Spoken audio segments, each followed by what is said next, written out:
الحمد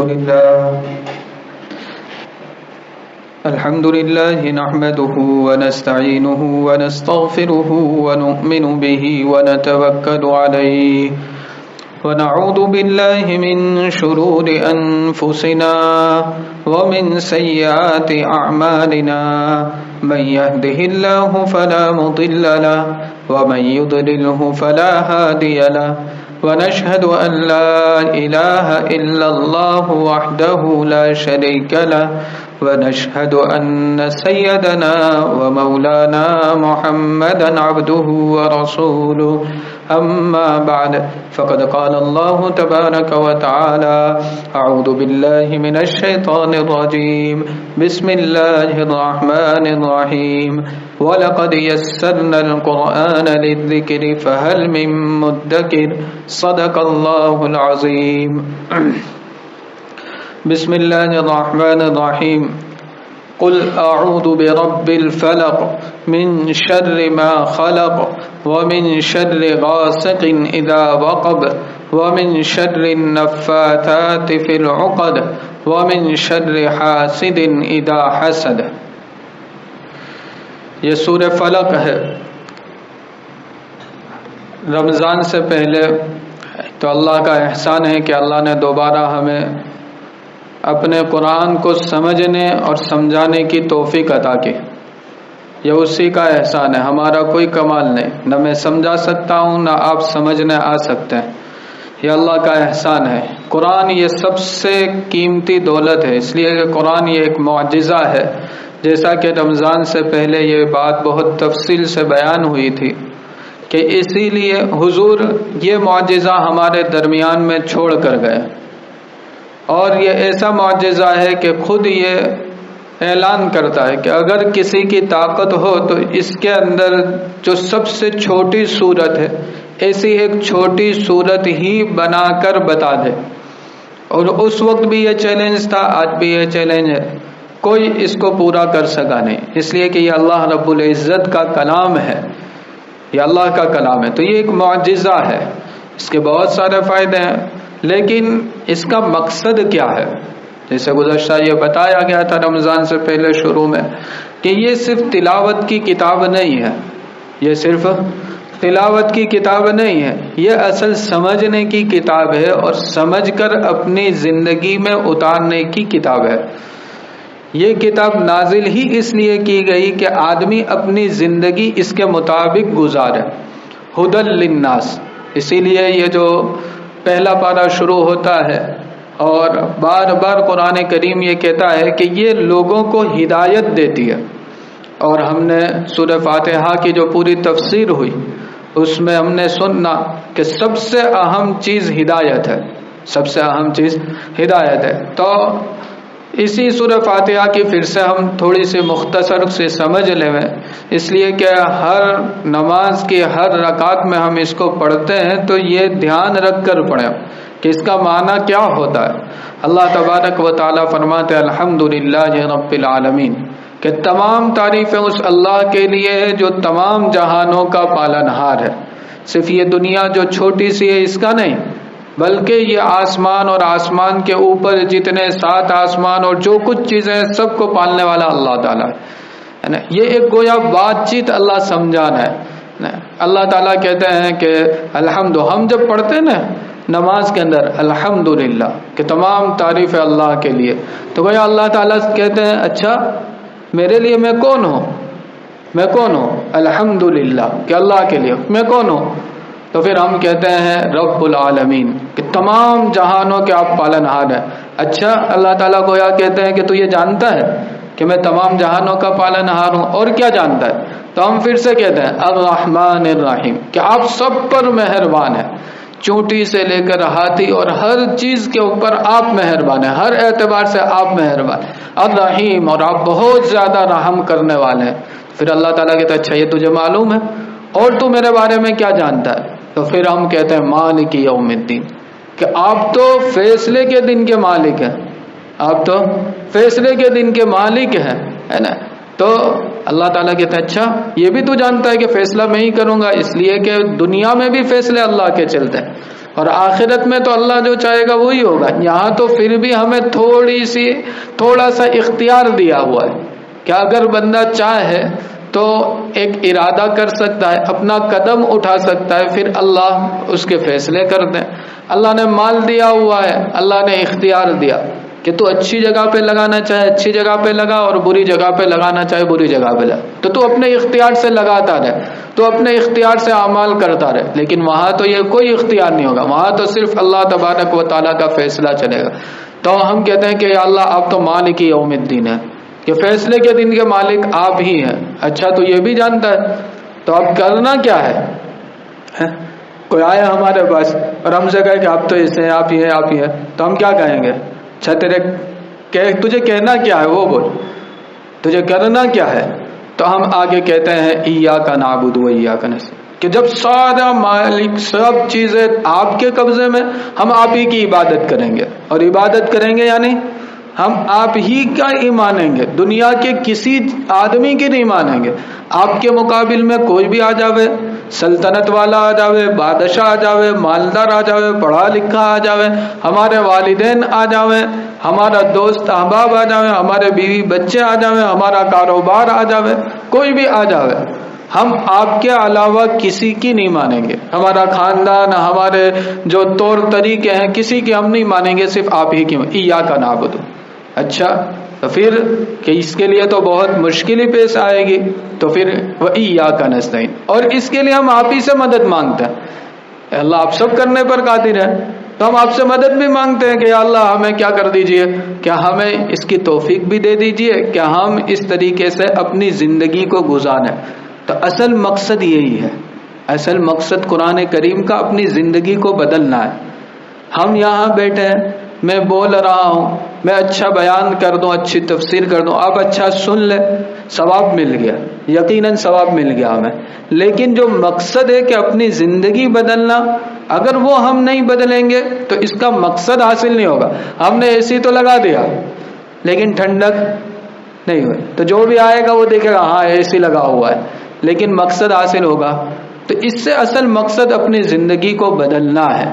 تو ایاک نعبد، ہم آپ ہی کی عبادت کریں گے، اور اس کے لیے ہم آپ ہی سے مدد مانگ رہے ہیں. اور جس کے ساتھ اللہ کی مدد شامل حال ہو جاوے تو اس کو کوئی بھی گمراہی پر لے نہیں جا سکتا، اس کو کوئی بھٹکا نہیں سکتا.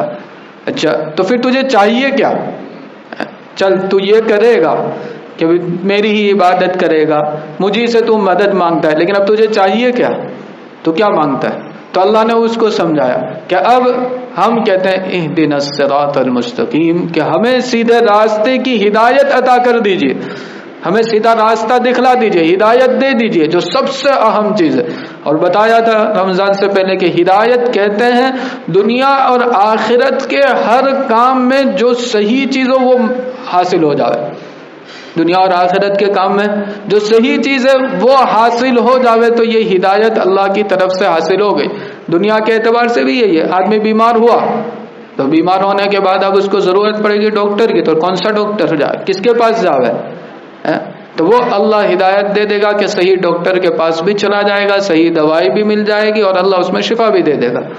تو ہدایت دنیا کے اعتبار سے بھی اور آخرت کے اعتبار سے بھی، کہ ہم اپنی زندگی گزارنے کے اعتبار سے، ایک مثال کے طور پر کہ بال، کہ ہم بال رکھنا چاہتے ہیں تو ہمارے بال کیسے ہوں گے؟ ہمارے بال کیسے ہوں گے؟ کہ آج کل تو بہت ساری فیشنیں چلتی ہے، الگ الگ فیشن، کوئی کچھ ہے اور کوئی چھوٹے، کوئی بڑے بڑے چھوٹے، اور الگ الگ لگائے جائے. ہدایت کیا ہے کہ حضور کا طریقہ اللہ نے ہمیں سمجھا دیا اور ہم نے اس کے مطابق اپنے بال کٹا لیے، تو یہ ہدایت مل گئی بال میں. تو یہ ہے اہدنا الصراط المستقیم. اور پھر سمجھایا کہ یہ ہدایت جو ملے گی نا، یہ ہدایت آدمی کو خود سے اگر محنت کرے تو ملنا بہت مشکل ہے. ہدایت آدمی صرف اپنی ذات کے اعتبار سے محنت کرتا چلا جاوے تو یہ بہت مشکل کام ہے. تو یہ آسان کیسے ہو جائے گی؟ صراط الذین انعمت علیہم، کہ ان لوگوں کا راستہ جن پر آپ نے انعام کیا، یعنی نیک لوگ. دوسری جگہ پہ آیا ہے صدیقین، شہداء، صالحین، کہ یہ لوگ، ان لوگوں کا راستہ. تو ان لوگوں کا راستہ آئے گا کیسے؟ کہ ان کے ساتھ ہو جاؤ، ان کے ساتھ ہو جاؤ. جو آدمی جدھر جا رہا ہے اگر اس کے ساتھ گاڑی میں بیٹھ جائے گا تو آدمی ادھر چلا جائے گا. کہ نیک لوگ ہیں ان کے ساتھ ہو جاؤ گے تو نیک لوگوں کا راستہ تمہیں مل جائے گا. اچھا کس کے راستے سے بچیں ہم؟ کس کے راستے سے؟ تو اللہ نے وہ بھی کہہ دیا غیر المغضوب علیہم ولا الضالین، کہ جن پر تیرا غضب ہوا اور جو راستے سے بھٹک گئے ان کے راستے پر مت لے جا میں. اور یہ لوگ کون ہیں؟ کہتے ہیں جو جن پر غضب ہوا یہ یہودی ہیں، جیسے گزشتہ بتایا تھا اس سے پہلے کہ یہ یہود لوگ ہیں کہ جنہوں نے انبیاء کو قتل تک کر دیا، کہ اس لیے اللہ کا ان پر غضب ہوا. اور جو راستے سے بھٹک گئے تو یہ عیسائی لوگ ہیں کہ جنہوں نے عیسیٰ علیہ السلام ہی کو خدا بنا دیا، عیسیٰ علیہ السلام ہی کو انہوں نے خدا بنا دیا. تو ان لوگوں کے راستے پر مت لے جا. گویا یہ پہلے بھی بتایا گیا کہ سورہ فاتحہ یہ پورے قرآن کا خلاصہ ہے، پورے قرآن کا خلاصہ. تو کیا کرنا ہے کہ سب سے پہلے اللہ کو پہچاننا ہے. سب سے پہلے ہم اللہ کو نہیں پہچانتے، ہم اللہ کو نہیں پہچانتے جیسا اللہ کو پہچاننا چاہیے. اس لیے ہماری نگاہیں اور ہمارا دل و دماغ ہر وقت دوسری طرف جاتا ہے. کبھی بھی ہمارے اوپر کوئی حال آئے تو اس وقت دیکھو کہ کوئی کام پڑ جائے، اس وقت دیکھو کہ ہمارا دل و دماغ کدھر جاتا ہے، کدھر جاتا ہے، کہ اسباب کی طرف، لوگوں کی طرف یہ چلا جاتا ہے. ہم نے اللہ کو نہیں پہچانا. پھر کہ ہم یہ نہیں جانتے کہ ہمیں چاہیے کیا، ہم خود اپنے مقصد کو بھولے ہوئے. اللہ نے اس کے اندر یہ بتا دیا. یہ مقصد حاصل کیسے ہوگا؟ اللہ نے ایک چھوٹی سی دو آیت میں یہ بھی بتا دیا کہ تم اچھوں کے ساتھ ہو جاؤ، بروں کے ساتھ مت ہو. اگر اچھوں کے ساتھ رہو گے تو اچھے بن جاؤ گے، بروں کے ساتھ رہو گے تو تم برائی کی طرف چلے جاؤ گے اور برائی تمہارے اندر آ جائے گی. تو یہ ہے سورہ فاتحہ کا خلاصہ، جو اس سے پہلے الحمدللہ کافی تفصیل سے آیا تھا. تو اس کو ہمیں سمجھنا ہے اور اس کو اپنے دماغ میں بٹھانا ہے اور یہ ترجمہ اپنے دماغ میں رکھ کر ہم نماز پڑھیں. ایسا نہ ہو کہ ہم نماز پڑھ رہے اور ٹیپ ریکارڈ کی طرح چالو ہو چکا ہے، ہمیں معلوم ہی نہیں کہ ہم کیا پڑھ رہے ہیں، ہمیں کچھ علم ہی نہیں ہے کہ کیا ہو رہا ہے. کہ پھر امام صاحب 4 کی جگہ 3 پڑھا دیں تب بھی ہم سلام پھیر دیتے ہیں. کیوں؟ اس لیے کہ معلوم نہیں ہے کہ 4 پڑھائیے یا 3 پڑھائیے، ہم ہے ہی نہیں. تو ہم اس کو خیال رکھ کے بار بار اس کو سنیں بھی اور اس کا دھیان رکھ کے ہم نماز پڑھیں گے. نماز میں بھی لطف آئے گا، مزہ آئے گا، ایسا لگے گا کہ ہم اللہ سے باتیں کر رہے ہیں، ہم اللہ سے. اور ویسے بھی نماز اور قرآن یہ ایسی چیز ہے کہ اس میں اللہ سے باتیں ہوتی ہے کہ اگر کسی کے اللہ سے باتیں کرنی ہے تو وہ کیا کرے؟ قرآن پڑھے. اگر کسی کے اللہ سے باتیں کرنی ہے کیا کرے؟ کہتے نماز پڑھے. اس میں اللہ تبارک و تعالیٰ سے باتیں کی جاتی ہیں، تو اس لیے ہم اس کا خیال رکھ کے پڑھیں. اب یہ جو میں نے آج ہم جو شروع کرنے جا رہے ہیں پیچھے کی صورتیں، چونکہ عموماً ہم نماز میں یہ پڑھتے ہیں تو اس کا بھی خیال رہے، اس لیے پیچھے کی صورتیں اس میں قل اعوذ برب الناس اور قل اعوذ برب الفلق، یہ دونوں صورتیں معوذتین ہیں. معوذتین، واو کے نیچے زیر ہے. اس میں عام طور پہ ہم لوگ جو اس کو جانتے ہیں وہ لوگ معوذتین بولتے ہیں، حالانکہ یہ ہے معوذتین. یہ صحیح لفظ کتابوں میں لکھا ہے کہ صحیح لفظ ہی ہے، یعنی جو اللہ کی پناہ میں لانے والی، اللہ تبارک و تعالیٰ کی پناہ دلانے والی یہ 2 صورتیں قل اعوذ برب الفلق اور قل اعوذ برب الناس، یہ انسان کو اللہ کی پناہ میں لے جاتی ہے. یہ 2 صورتیں کیوں نازل ہوئی؟ یہ کس واقعے پر؟ اس کو کہا جاتا ہے شان نزول. یہ عربی کا ایک لفظ ہے شان نزول، کہ یہ کیوں نازل ہوئی. جیسے حضرت معاذ رضی اللہ تعالیٰ عنہ نے ایک مرتبہ نبی کریم صلی اللہ علیہ وسلم کو سے دریافت کیا کہ یا نبی اللہ، ہم اللہ کے راستے میں کیا خرچ کریں، ہم اللہ کے راستے میں کیا خرچ کریں؟ تو آیت کریمہ نازل ہوئی قل العفو، کہ جو زیادتی ہے، اپنے ضرورت سے زیادہ جو مال ہے اس کو اللہ کے راستے میں خرچ کر دو. تو یہ آیت کیوں نازل ہوئی؟ کہتے ہیں حضرت معاذ رضی اللہ تعالیٰ عنہ نے سوال کیا تھا، اس پر یہ آیت کریمہ نازل ہوئی. تو یہ سوال کرنا اس کو شان نزول کہتے ہیں. تو قرآن کریم کی بہت سی آیتیں ہیں، بہت سی صورتیں ہیں جو کسی واقعے کی وجہ سے اللہ نے نازل کی، جو کسی واقعے کی وجہ سے اللہ نے نازل کی، اس کو کہا جاتا ہے شان نزول. یہ 2 صورتیں کیوں نازل ہوئی؟ یہ 2 صورتیں کیوں نازل ہوئی؟ تو یہ نبی کریم صلی اللہ علیہ وسلم پر جادو ہوا تھا، حضور پر جادو کیا گیا تھا، جس کی بنیاد پر یہ نازل ہوئی. اصل ہوا یہ تھا کہ نبی کریم صلی اللہ علیہ وسلم ایک تو مکہ مکرمہ میں پہلے حضور کی زندگی مکہ میں گزری. مکہ میں دو طریقے کے لوگ تھے، ایک یا تو خالی مسلمان یا خالی مشرک، خالی مسلمان یا خالی مشرک، اس کے علاوہ کوئی نہیں تھا. جو مسلمان تھے سب جانتے تھے کہ یہ مسلمان ہے، اور جو مشرک تھے سب جانتے تھے کہ یہ مشرک ہے، اور دونوں ایک دوسرے سے بچ کر رہتے تھے، دونوں ایک دوسرے سے بچ کر رہتے تھے کہ یہ مسلمان ہے اور یہ مشرک ہے. جبکہ جب مدینہ منورہ میں نبی کریم صلی اللہ علیہ وسلم آئے تو وہاں ایک تو انصار تھے جو مشرکین میں سے پہلے تھے، اور ایک یہودی تھے. تو انصار جو تھے وہ تو اسلام لے آئے جو مشرکین تھے، دوسرے یہودی لوگ تھے، اور یہ یہودی اور عیسائی ان کو اہل کتاب کہا جاتا ہے. یہ اہل کتاب ہے. کیوں ان کو اہل کتاب کہا جاتا ہے؟ اس لیے کہ یہودی حضرت موسیٰ علیہ السلام کو مانتے ہیں، اور موسیٰ علیہ السلام کے اوپر توریت نازل ہوئی تو یہ کتاب والے ہوئے، اور حضرت عیسیٰ علیہ السلام کو ماننے والے عیسائی ہیں، ان کے اوپر انجیل نازل ہوئی تو اس لیے ان کو بھی اہل کتاب، یہ دونوں کو اہل کتاب کہا جاتا ہے. تو مدینہ میں اہل کتاب تھے اور مسلمان تھے، ساتھ میں ایک تیسرا طبقہ وجود میں آ گیا منافقین کا، جو ظاہر میں تو مسلمان تھے لیکن اندر سے کافر تھے، کہ مسلمانوں کے سامنے جاتے تھے تو کہتے تھے کہ ہم تو مسلمان ہیں، ہم تمہارے ساتھ ہیں، اور بہت عبادت بھی کرتے تھے، عبادت بھی ایسی کرتے تھے کہ لوگوں کو رشک آ جاوے. تو ایسے منافقین بھی تھے، لیکن جب کافروں کے پاس جاتے تھے تو وہاں جا کر اہل کتاب کے پاس جا کر کہتے تھے ہم ایمان نہیں لائے، ہم تو ان کو دھوکہ دیتے. اللہ تعالیٰ نے قرآن کریم میں کہا کہ تم ان کو دھوکہ نہیں دے رہے، تم اپنے آپ کو دھوکہ دے رہے ہو. اللہ کو کون دھوکہ دے سکتا؟ اور یہ دھوکے سے تم خود اپنے آپ کو دھوکہ دے رہے ہو کہ تم اپنے لیے جہنم کو تیار کر رہے ہو. تو یہ تین طریقے کے لوگ وہاں وجود میں آئے. نبی کریم صلی اللہ علیہ وسلم نے سن ہجری 7 میں مشرکین مکہ سے صلح کر لی، صلح حدیبیہ ہو گئی. اب جب صلح حدیبیہ ہو گئی تو یہ جو اہل کتاب تھے یہ حضور پر اور مسلمانوں سے بہت حسد رکھتے تھے. یہ اہل کتاب یہ حضور کو جانتے تھے، یعرفونہ کما یعرفون ابناءہم. قرآن کریم کہتا ہے کہ یہ اہل کتاب حضور کو ایسا جانتے تھے جیسا کہ اپنے بیٹوں کو جانتے ہیں، اس طریقے سے حضور کو جانتے تھے. لیکن حسد تھا کہ یہ اہل کتاب میں سے ہمارے اندر سے کیوں نہیں، بنی اسرائیل میں سے کیوں نہیں.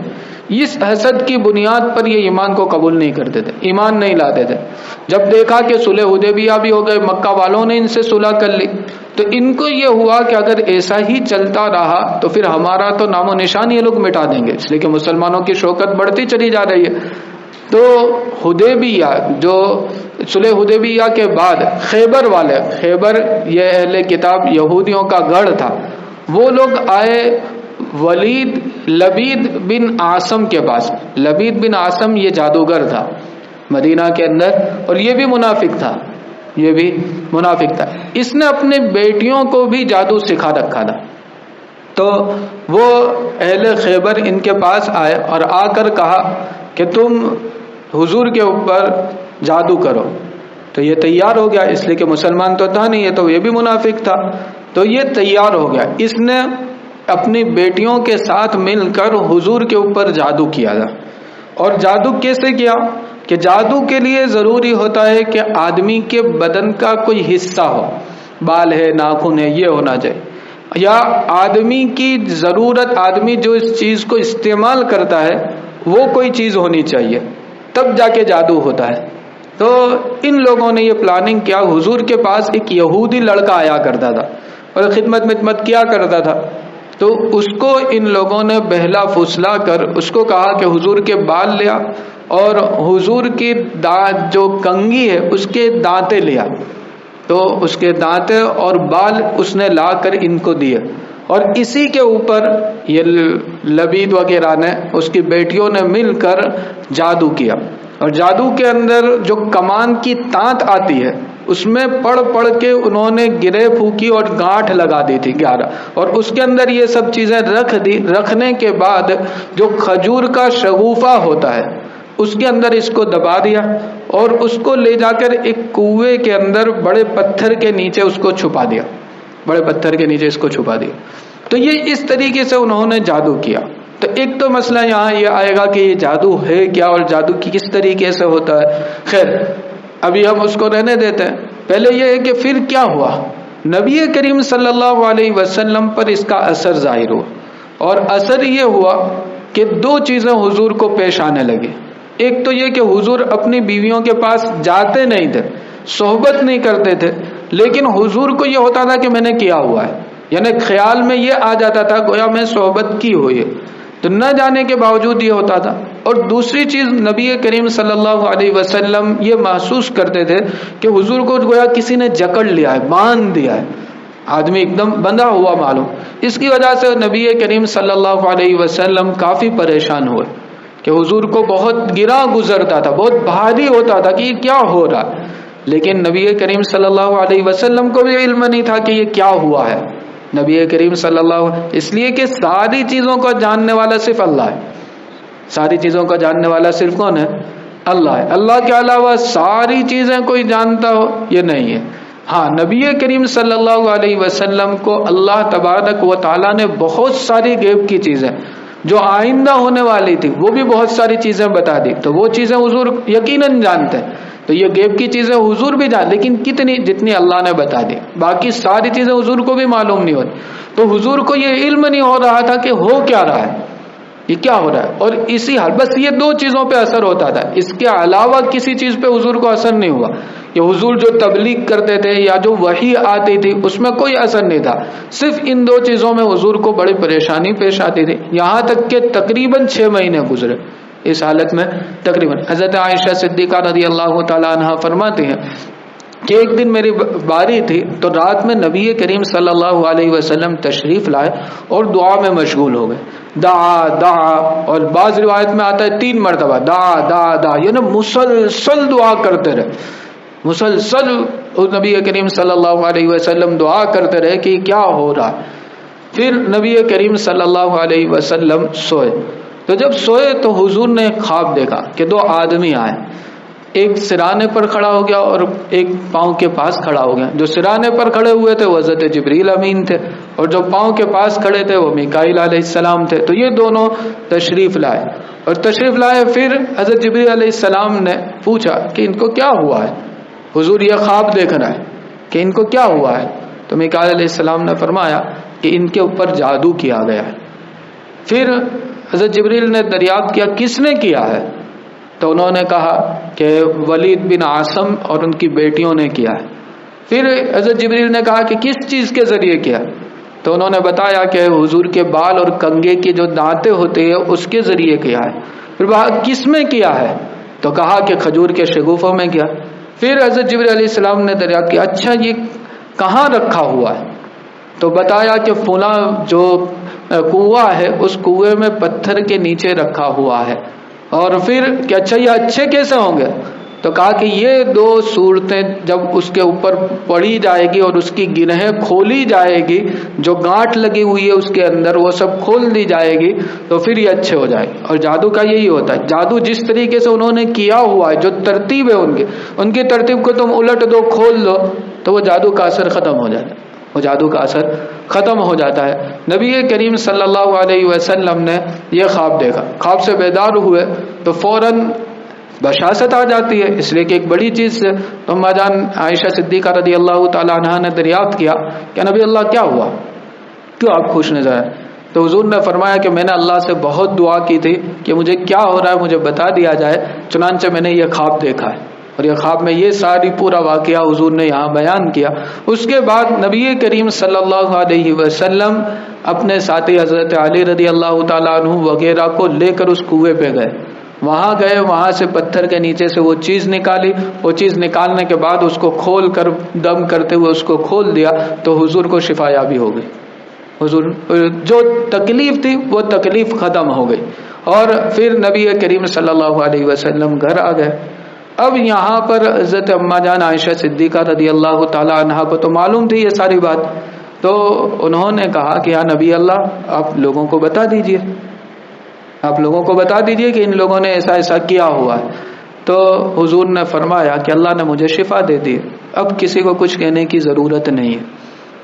کیسے اخلاق تھے حضور کے, حضور کے کیسے. ہم ہوتے تو کیا کریں, ہم ہی پہلے چلے جائیں گے, ہے نا. لیکن حضور نے کہا جب مجھے شفا ہو چکی ہے اب مجھے کسی کو کوئی بات کہنے کی ضرورت نہیں ہے. حتیٰ کہ وہ آدمی حضور کی مجلس میں آ کر بیٹھتا بھی تھا اور چلا بھی جاتا تھا، حضور کچھ نہیں کہتے تھے، حضور کچھ نہیں کہتے تھے.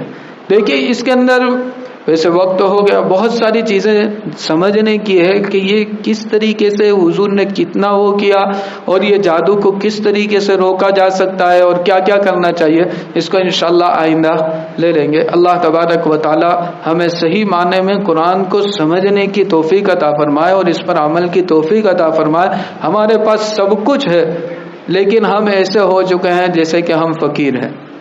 ہمارے پاس قرآن اور حدیث کے ذریعے ہمارے پاس سب کچھ ہے لیکن پھر بھی ہم آج لوگوں کے طریقے اور لوگوں کے رسم و رواج اور اس کے ہم فقیر بنے ہوئے ہیں. اس لیے امت مسلمہ پریشان ہے، ورنہ تو کوئی پریشانی کی کوئی ضرورت نہیں. اللہ ہمیں قرآن کو سمجھنے کی توفیق عطا فرمائے. اللهم لك الحمد كله ولك الشكر كله ولك المن كله يا رب صل وسلم دائما ابدا على حبيبك خير الخلق كلهم. ربنا لا تزغ قلوبنا بعد إذ هديتنا وهب لنا من لدنك رحمة إنك أنت الوهاب. ربنا آتنا في الدنيا حسنة وفي الآخرة حسنة وقنا عذاب النار. یا اللہ ہم تمام کے تمام گناہوں کو معاف فرما. یا اللہ قرآن کی سمجھ عطا فرما. یا اللہ قرآن کے مطابق اپنی زندگی کو گزارنے کی توفیق عطا فرما. یا اللہ آپ ہی کہنے اور سننے کی توفیق عطا فرماتے ہیں. یا اللہ آپ ہی اس پر عمل کی بھی توفیق عطا فرما دیجیے. یا اللہ اس کے نور سے ہمارے دلوں کو منور فرما دیجیے. یا اللہ اس کے نور سے ہمارے دلوں کو منور فرما دیجیے. یا اللہ اس کے نور سے ہمارے دلوں کو منور فرما دیجیے. یا اللہ امت کے حال پر رحم فرما دیجیے. یا اللہ امت کو قرآن سمجھنے اور قرآن پر عمل کرنے کی توفیق عطا فرما دیجیے. یا اللہ امت کے حالات کو درست فرما دیجیے. یا اللہ امت کا درد کڑن فکر عطا فرما دیجیے. یا اللہ اپنے دین کی خدمت کے لیے ہمیں قبول فرما دیجیے. یا اللہ دنیا آخرت کی تمام بھلائی عطا فرما دیجیے. تمام شرور اور فتن سے حفاظت فرما دیجیے. یا اللہ جو مانگا وہ بھی عطا فرما دیجیے، جو مانگنے سے رہ گیا وہ بھی عطا فرما دیجیے. یا اللہ موت تک ہمیں کسی کا کسی اعتبار سے محتاج نہ بنائیے.